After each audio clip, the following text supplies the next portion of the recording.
They say grief doesn't knock, it settles, quietly, in the corners of your home. But what if one winter night, something did knock? Not a stranger, not a threat, but a soul on four legs, carrying a past it couldn't explain and two lives too small to survive the cold alone.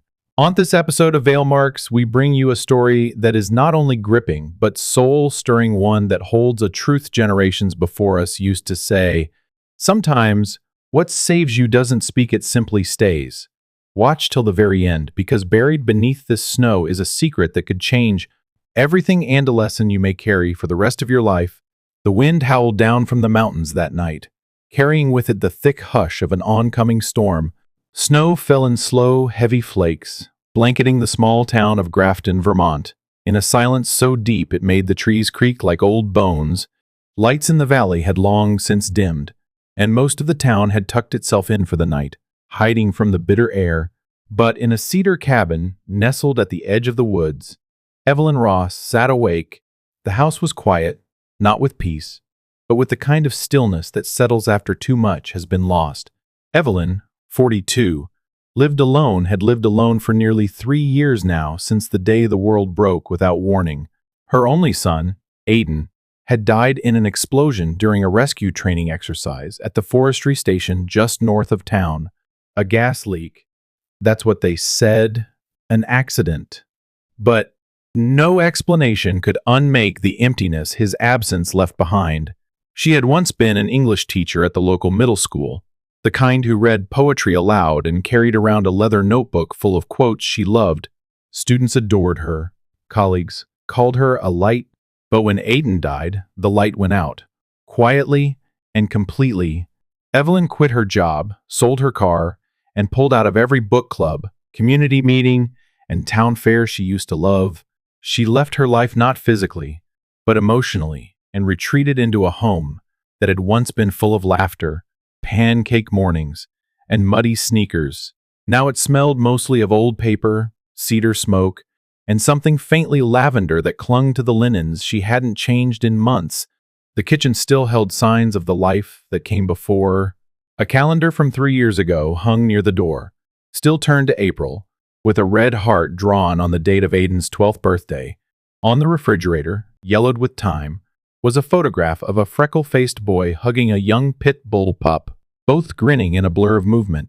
Beneath it, in clumsy handwriting, was a scrawl. Someday, I'll be a fire rescuer. Just me and my dog. Evelyn couldn't bring herself to take it down. That night, she had fallen asleep on the couch, with a book face down on her chest and a blanket tucked around her legs. The fire in the hearth had died down to embers, casting the room in a low orange glow. Outside, the storm began to build. Wind curled under the eaves and rattled the window panes with icy fingers. Then came the sound. It wasn't a knock. Not exactly. It was more like a scrape, faint, deliberate, repeated. At first, Evelyn thought it might be the wind, dragging a branch across the porch rail. But then it came again, this time paired with a soft, low whine. Not human. Not quite. She sat upright, her heart suddenly thudding in her chest. Not from fear, but from something older, recognition perhaps, or instinct. The kind that doesn't require explanation. She crossed the room slowly, barefoot, her hands trembling slightly as she reached for the curtain. What she saw on the porch made her breath catch in her throat. There, pressed against the door, was a massive pit bull. His fur was thick with snow and dirt, ribs visible beneath the grime. But what stopped Evelyn wasn't the size or the state of him. It was what he was doing. He was lying across two tiny shapes, tucked beneath his chest, two newborn puppies, shivering against the frozen wood, barely visible under his protective body. And his eyes, Lord, his eyes, they looked straight into hers, past the glass, past the porch light, and the years of silence. Eyes the color of old whiskey, rimmed with frost, and something else, resolve, exhaustion, and a pleading strength she hadn't seen in another living being since the day they buried her son. He didn't bark. He didn't move. He just stared at her as if to say, I won't leave them. Not until they're safe. Evelyn didn't know how long she stood there, Seconds, maybe a lifetime, maybe. Her fingers moved to the latch before her mind had even caught up. The cold bit hard as she opened the door. The wind pushed into the house like a warning, but the pit bull didn't move. He just blinked, slowly, and shifted slightly to shield the pups. As the light from inside spilled across them, one of the puppies gave a tiny yawn, barely larger than a breath. Evelyn crouched low, her voice cracking from disuse. "It's okay," she murmured. "You can come in." The dog hesitated, then nudged one of the pups gently forward with his nose. When the little one stumbled and collapsed on the threshold, Evelyn's breath caught. Without a sound, the pit bull lifted it gently by the scruff and stepped into the house, not boldly, not eagerly, but with the caution of someone who had learned the world didn't always offer safety. He set the pup down near the cold hearth, then turned back to fetch the second. When all three were inside, Evelyn gently shut the door. Snow clung to her socks. Her legs were shaking.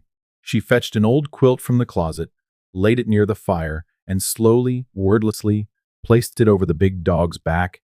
He didn't growl, didn't flinch, just sighed, a deep, aching sound that seemed to come from somewhere far older than this storm. Evelyn sat nearby, her hands resting on the floor, not touching him, but close enough to feel the warmth of life again. For the first time in years, her silence didn't feel like grief. It felt like something beginning. No one could have known that night, that quiet, snow-covered night, how much would change because of that soft scraping at the door, but Evelyn would remember, always, because when she opened that door, she wasn't just letting a dog in, she was letting life in. Again, she hadn't meant to name him. In truth, Evelyn hadn't planned to keep him long enough to need a name at all. But names had a way of finding their place, especially in quiet homes, where words had been tucked away for too long. And the moment she saw the way the dog moved slow but purposeful, every step deliberate as if he'd been trained to walk through fire, she heard it in her mind like a whisper. Rook. Like a soldier, like a survivor, he hadn't let her touch him. Not once. Not even when his side heaved from exhaustion, or when his back legs trembled with strain, but he hadn't left, either. That first night, after he carried his puppies inside and collapsed near the fireplace, he had slept curled tightly around them, body forming a shield against a world that had not been kind. By morning, he had dragged himself back to the porch. He didn't seem to trust walls, and Evelyn understood that better than most. Over the next few days, a rhythm emerged, not fast, not confident, but a kind of fragile coexistence. Rook would hover near the porch door, his back always to the woods, his head tilted toward the window where Evelyn moved about her house. He didn't eat from her hand, but he accepted the warm bowls she left just outside. He didn't snarl when she sat nearby, only watched with quiet eyes, as if trying to decide whether she was a threat or a promise. The pups, on the other hand, had no such hesitations. Tiny and clumsy, they slept in a laundry basket by the hearth, wrapped in layers of towels and fleece Evelyn had saved from Aiden's baby box. She hadn't realized she still had them until she opened the closet in a daze and pulled them out, little soft blankets with faded clouds and stars. They smelled faintly of detergent and memory. She named the smaller one Blue, after the crisp autumn skies Aiden used to love. The bigger pup she called Maple, for the red gold leaves that always made him insist they take the long way home, through town. She spoke their names out loud when no one was listening. Her voice cracked a little at first, but it came back soft, then steady. Blue and Maple. Rook. It was strange how easily they fit. Every evening, after the dishes were washed and the house settled into its quiet hum, Evelyn would fill a mug with warm milk and sit on the floor just inside the front door. She'd press a folded towel flat, place a second bowl just beyond the threshold, and gently open the door. The cold always rushed in like a warning, but Rook never flinched. He'd rise stiffly, eye her with caution, then step forward just enough to eat. Then he would turn and settle again in his chosen spot at the top of the steps, always watching, always listening. Sometimes she wondered if he was expecting something. Someone? One night, after a particularly heavy snowfall, Evelyn lay curled on the sofa in her living room. The pups nestled in their basket, gently snoring. The fire had burned low again, casting long amber shadows against the walls. Outside, snowflakes drifted lazily past the porch light, like confetti falling in reverse. She stared at the ceiling, too tired to read, but not tired enough to sleep. It was then that she saw it movement beyond the glass. She turned her head slowly, thinking perhaps it was just a shadow, but there he was, Rook, standing still just beyond the window, not barking, not pacing, not begging, just looking, not at the snow, not at the light, but at her, and something about that look unraveled her, because it was the same look she remembered from the photo on her fridge. The one of Aiden holding that goofy shelter puppy, saying, "He's not scared of anything, Mom. He's going to be my sidekick someday." It was that same expression, fierce but open, vulnerable but proud, eyes full of loyalty, and something deeper Evelyn couldn't quite name. She sat up slowly, heart tight in her chest. She moved to the window, careful not to startle him. But he didn't move. He just blinked once, as if confirming something he already knew. A part of her wanted to go outside, to kneel beside him and whisper every thank you her soul could muster. But she didn't, because she understood that this trust wasn't ready for touch. It had to be built, brick by brick, in silence and snow. So she did what she could. She opened the door and placed another towel on the porch, this one thicker. With an old heating pad wrapped inside, she poured warm water into a small metal bowl and set it beside the milk. Then she stepped back and left the door ajar. Rook approached slowly. He sniffed everything once, then lay down not on the towel, but just beside it. He ate only half the food, but drank all the water. Then he looked at her once more and rested his head on his paws. That night, Evelyn sat by the fire long after the embers faded, watching the snow settle outside, and wondering if maybe, just maybe, some doors, once opened, didn't need to be closed again. She thought about Aiden and his dream of becoming a rescuer, about the picture he drew of himself in a helmet, hand in paw with a dog just like Rook, and she couldn't help but think, what if some part of that dream had found its way home? What if the fire hadn't taken everything? What if something survived? The question didn't need an answer. Not yet. Because outside, a wounded dog with a soldier's bearing had chosen to stay, not because he was trapped, but because he'd recognized something in her, and maybe, just maybe, she was starting to recognize it too. The next morning brought a heavy fog that clung to the trees like old memories. Evelyn stood at the kitchen sink, her hands wrapped around a chipped blue mug of tea that had long since gone cold. She stared out the window at the porch, where Rook lay in his usual position, eyes half closed, body curled tightly around himself, like a coiled spring. He still wouldn't let her get near enough to touch him, but there was no longer fear in his gaze, just caution. And something else? Something that made her uneasy in ways she couldn't yet name. Rook wasn't like any dog Evelyn had ever known. He moved like he'd been trained, not raised. Every turn of his head, every pivot of his body was measured. Almost tactical. Even in sleep, his ears twitched at the faintest sound. The way he positioned himself, always between the woods and the house, spoke of instinct and strategy. And Evelyn had taught English long enough to know that instincts like that didn't just appear. They came from somewhere, from something.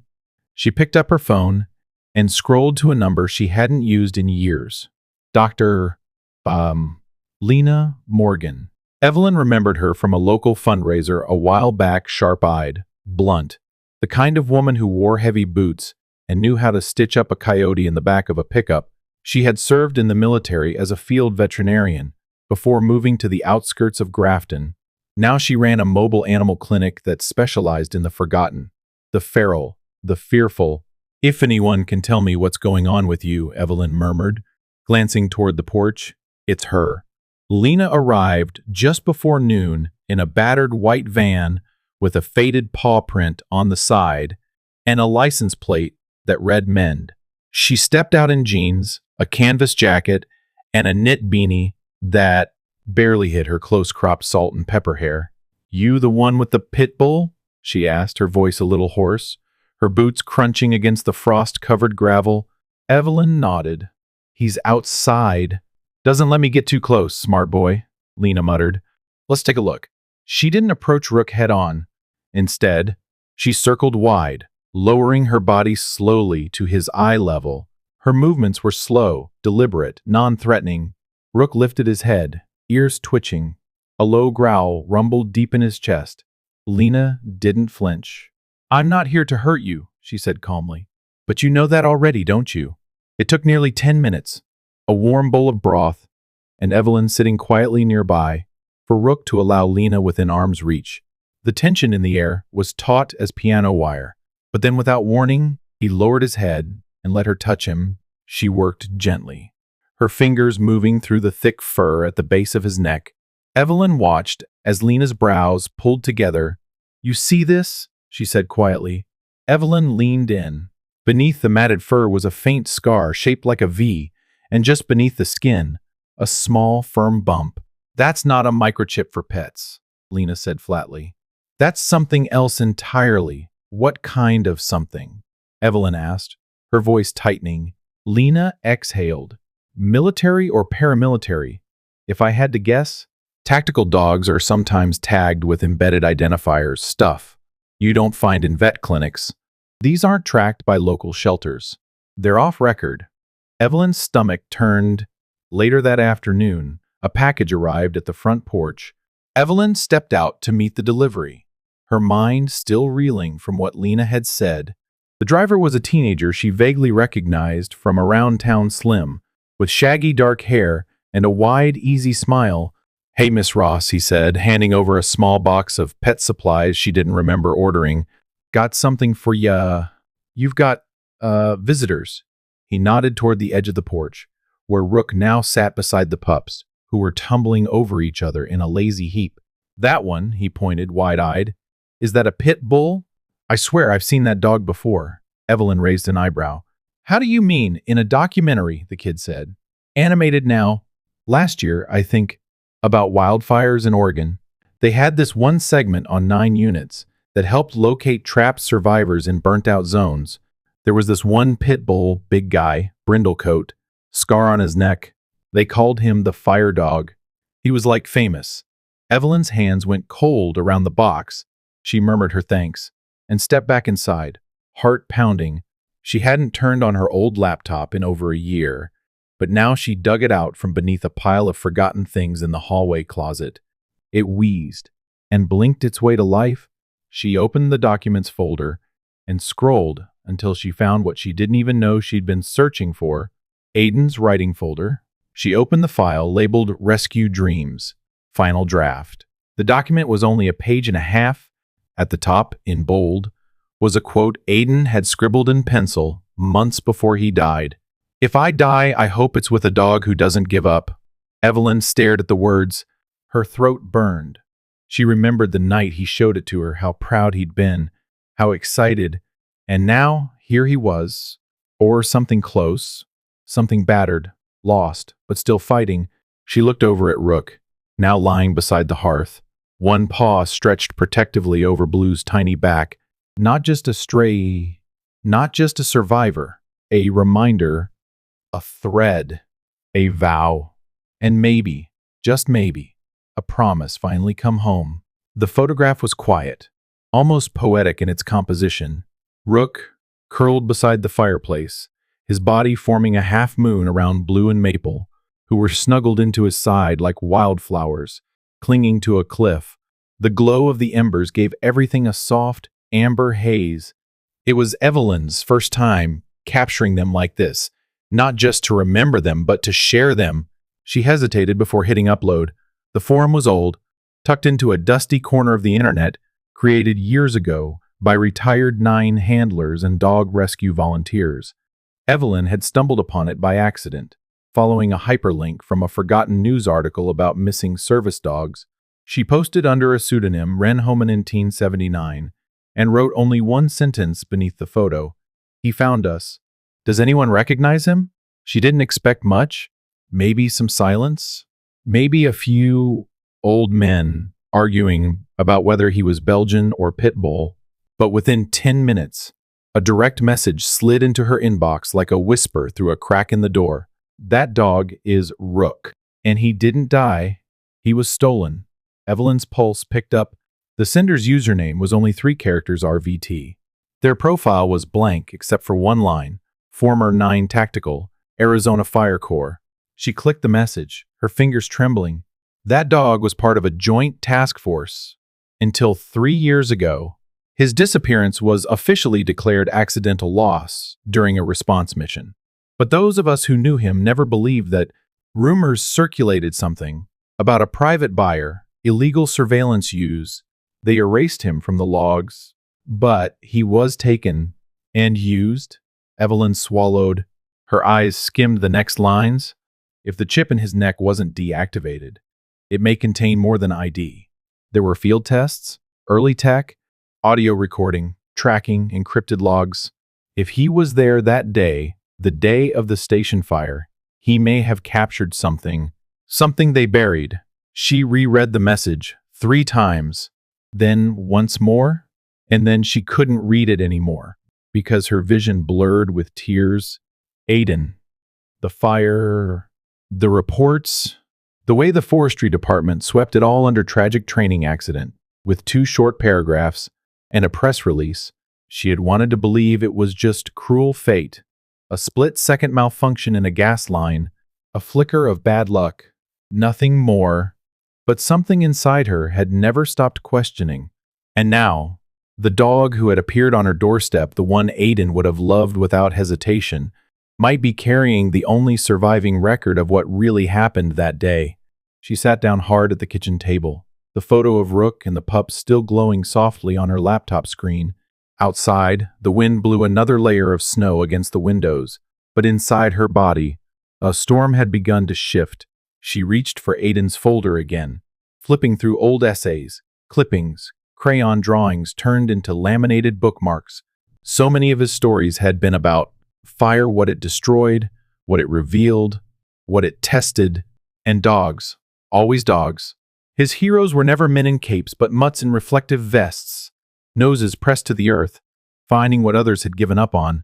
If I die, he'd written, I hope it's beside someone who won't stop searching, even when the world tells them it's over. Evelyn blinked hard and pressed her hand against her chest.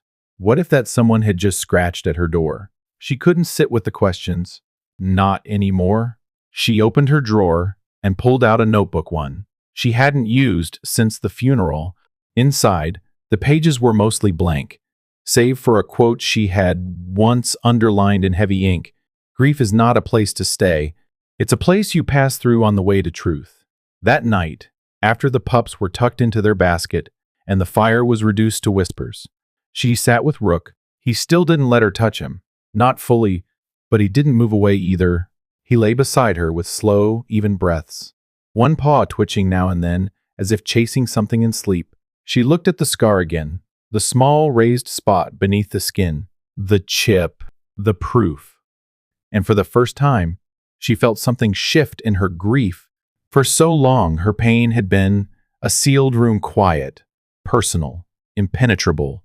But now it felt like a hallway, a corridor that led not just backward to loss, but forward to something unspoken. A truth, a thread, maybe even justice. She whispered softly, What did you see that night? Rook stirred. He didn't open his eyes, but his ears moved, just slightly. She didn't expect an answer. Not yet. But she was listening now, because somewhere, beneath scars that knew how to speak, there was a secret too long buried, and Evelyn Ross was no longer afraid to uncover it. The snow had fallen all night, leaving the trees glazed in crystal, and the road outside Evelyn's house buried under a silent white sheet. Inside, the fire crackled low, and Evelyn sat on the rug beside Blue and Maple, who were tumbling over each other in their usual afternoon chaos. Rook lay nearby, his eyes half open, one ear twitching at the sounds the pups made. His breathing was calm, steady, but Evelyn had learned to sense the storm that sometimes brewed behind those amber eyes, the way he stiffened at certain noises, the way his tail never wagged, only hovered, alert. When the knock came, it wasn't gentle. 3 sharp, deliberate strikes. Rook's head snapped up. Evelyn stood, heart quickening. She peered through the side window and saw a man standing at the edge of her porch, tall, lean, shoulders hunched against the cold. He wore a black parka and carried a duffel bag in one hand. His face was rough, with a gray beard that hadn't been trimmed in weeks and eyes that held no warmth. She opened the door just a few inches, keeping the chain latched. "Can I help you?" The man didn't smile. "I'm looking for a dog. Name's Rook." Evelyn didn't answer. "I trained him." The man continued. "He went missing 3 years ago during a tactical retrieval assignment, got spooked in a fire and bolted. He's registered under government property. I have paperwork." He reached into his coat, pulling out a slightly damp folder and holding it up. "I don't want trouble, but that dog doesn't belong in a civilian home, especially not with fragile types." The way he said it made Evelyn's skin crawl. Behind her, there was movement. Rook. His paws hit the floor like thunder. In less than a second, he was at her side, his body wedged between her and the door. Every hair on his back stood upright, his teeth bared. The growl that escaped him wasn't just a warning, it was primal, raw, the sound of something ancient and unforgiving. His eyes locked on the man outside, and Evelyn saw it then, recognition. Not loyalty, not affection, fear, rage, memory. The man's face tightened. "He remembers me," he said, voice lower now, more deliberate. "That's fine. Dogs hold grudges. But I'm not leaving without him." Evelyn's voice didn't tremble. "Then you'll be waiting a long time. He's dangerous." The man snapped. "He's trained for combat. Close quarters extraction. You think he's calm now? Wait till something triggers him. You got kids around here."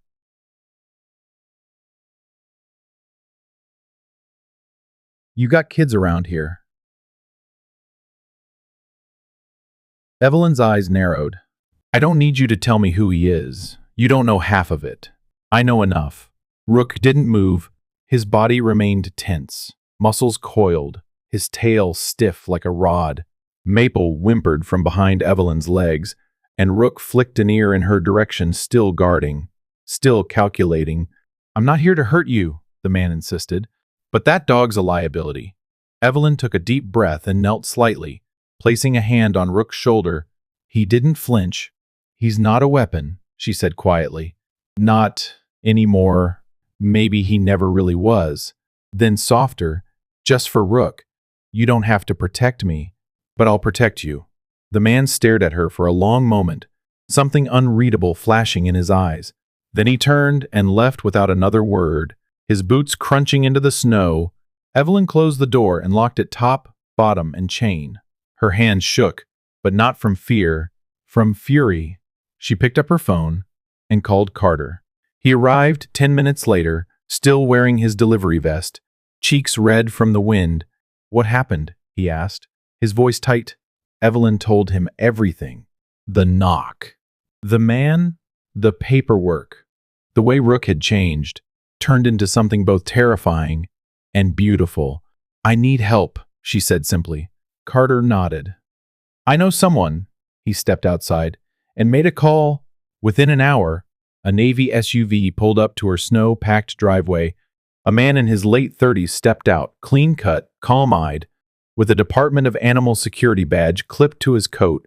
His name was Luke Hayes. He introduced himself with a firm but kind demeanor, crouched to greet Rook from a respectful distance, and didn't try to touch him. "He's still assessing," Luke said, glancing at Evelyn. "Smart dog." Reads the room. They moved to the kitchen. Evelyn made coffee while Luke laid out a tablet on the table. "We've had eyes on that man before," he explained. "He's known for working with black market buyers who want tactical animals off the grid. Combat dogs, recon dogs, dogs trained to record and follow silent cues." He turned the screen toward her, a blurred still from a 3-year-old security feed. A dog crouched in smoke beside a fire engine. "That's Rook," Luke confirmed. "He was listed as missing after a rescue station fire in Montana, same day your son." Evelyn's hand tightened around her mug. Luke lowered his voice. We believe that fire wasn't just an accident. If Rook's chip is still active and uncorrupted, it might contain audio or tracking data from the event. That would make him not just a survivor, he paused, but a witness. Evelyn looked at Rook, now lying calmly beside the pups. His eyes flicked up toward hers, watchful, tired, loyal. Can he testify? She asked.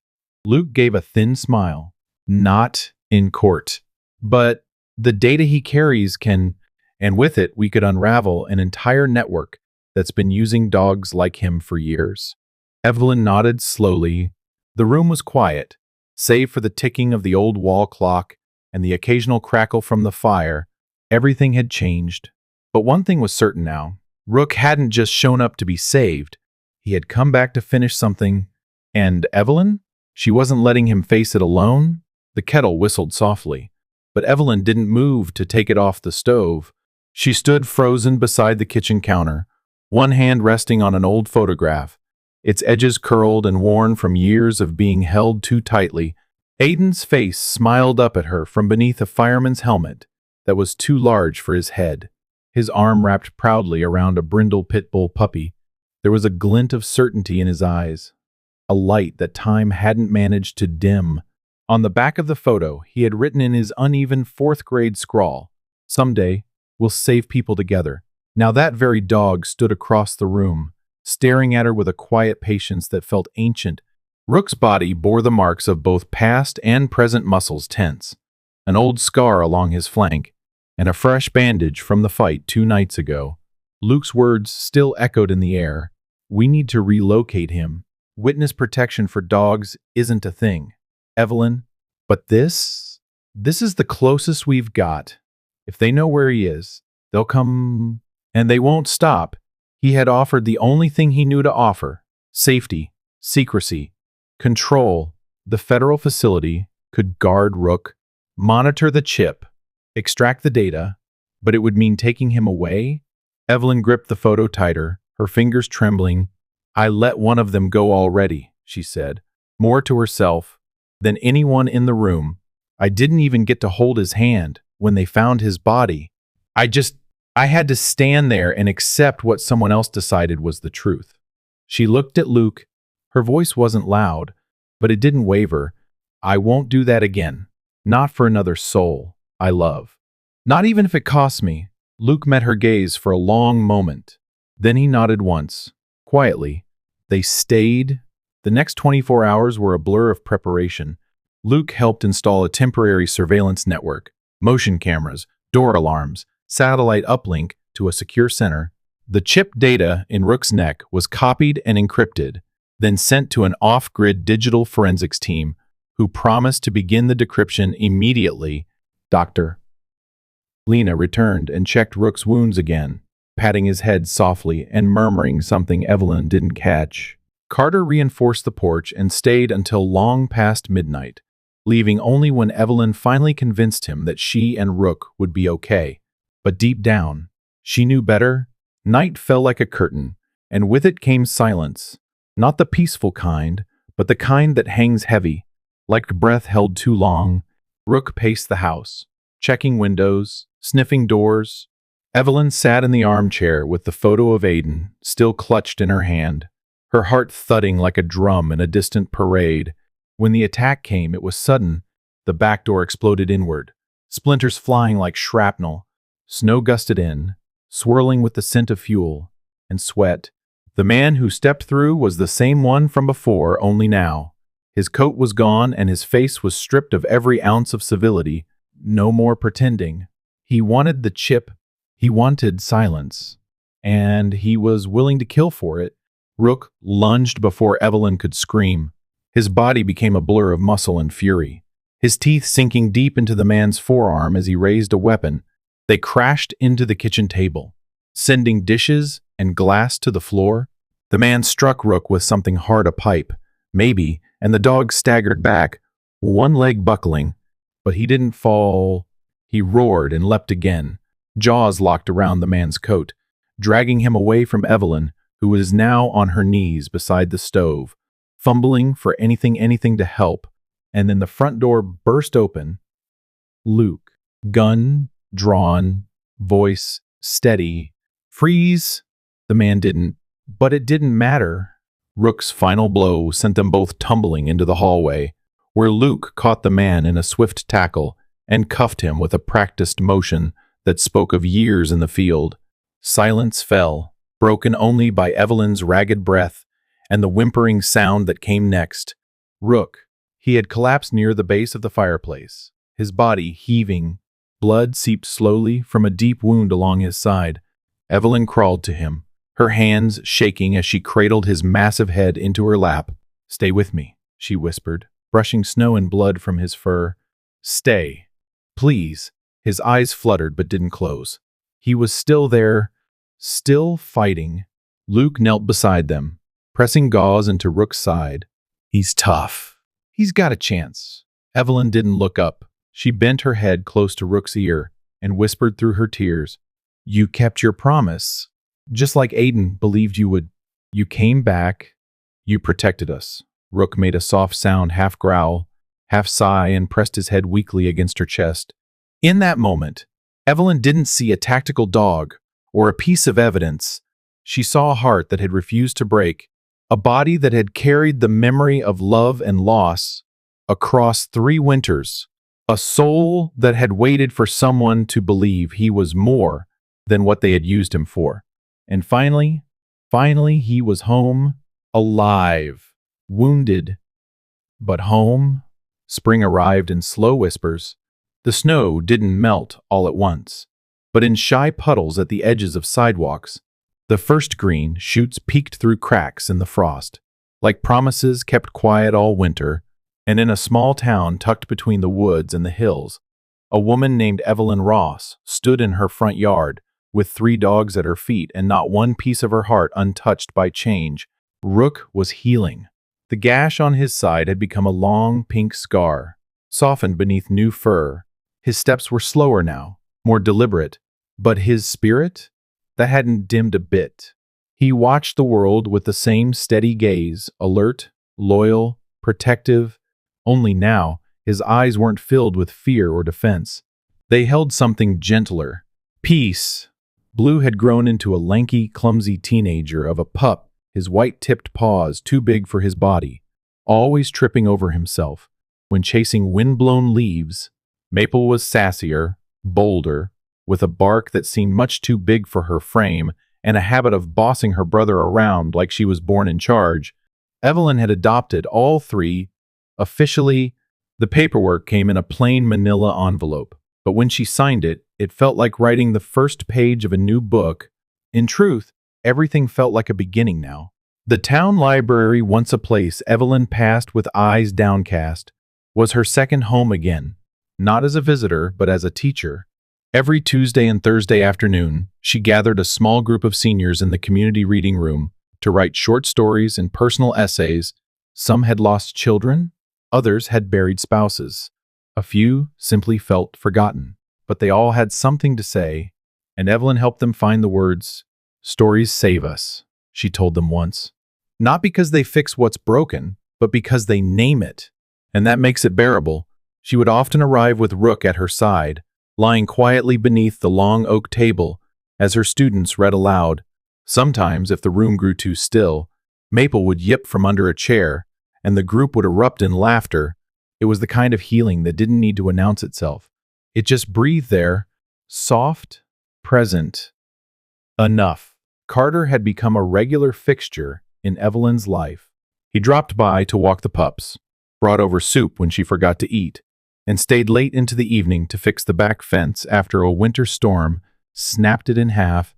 He never pressed, never asked for anything, but his presence felt like the warmth of a lamp left on in a dark hallway, comforting, quietly waiting, and between jokes, shared silences, and cups of coffee on the porch, something unspoken began to take root. Not a romance born of desperation, but of respect, care, hope. One evening, Carter found Evelyn sitting at the kitchen table, surrounded by open notebooks and a cup of tea gone cold. "What are you working on?" he asked, nudging Maple off his foot with a grin. She looked up and smiled. Just. Rewriting something. Later that week, the piece was published in the local Grafton Chronicle, tucked between town hall announcements and a recipe for elderberry pie. Its title was simple: Some Promises Don't Die in the Fire. The essay spoke of loss, of letting go, and of learning that sometimes the most broken things are the ones most capable of love. It didn't mention Aiden by name. It didn't need to. Anyone who had known pain could read between the lines and feel the heartbeat underneath. That weekend, Evelyn clipped the article out and folded it neatly into an envelope addressed to the Vermont Fire Cadet Academy, Atten Youth Outreach. She included a photo of Rook with the pups curled against his chest, sleeping beneath the first bloom of daffodils outside her porch. Rook wore a new collar now. Not a tactical vest, not a government tag, just a soft leather band with a brass plate that read, "Not a soldier, not a tool, just family." On the first Sunday of April, the sun finally stayed out past 6. Evelyn, Carter, Rook, Blue, and Maple walked through the park near the edge of town. The grass was still patchy in places, but wild violets had begun to pepper the soil, and birds returned to the birch trees in song. Carter held the leashes loosely, laughing as Blue tangled himself in Maple's path. Evelyn walked beside Rook. He didn't need a leash anymore. He never strayed far. They reached the top of a gentle hill, where a single wooden bench overlooked the thawing river. The water shimmered in gold where the sun kissed it, and the breeze smelled like moss and possibility. Rook sat beside her, his gray-touched coat glowing in the light like burnished armor. Evelyn looked down at him and whispered, "You're home, buddy." He didn't bark. He didn't need to. Later, as they turned back down the hill, Evelyn felt something stir inside her, not grief, not sorrow, but something older, wiser, and softer. Maybe grace. Because sometimes prayers don't echo in churches. Sometimes they arrive as a soul too tired to cry, knocking at your door with snow in their fur, and eyes that still believe in something better. And when you choose to open that door, that's when the miracle begins. That's when family is born. If this story touched something deep inside you, let us know in the comments, and don't forget to subscribe to Vale Marks. Your support helps this channel grow, and reaching 1,000 subscribers is more than just a number. It's the reason we keep crafting stories that matter. As Viktor Frankl once said, "What gives light must endure burning." And perhaps, like Evelyn and Rook, we are all just trying to carry our own light through the long winter.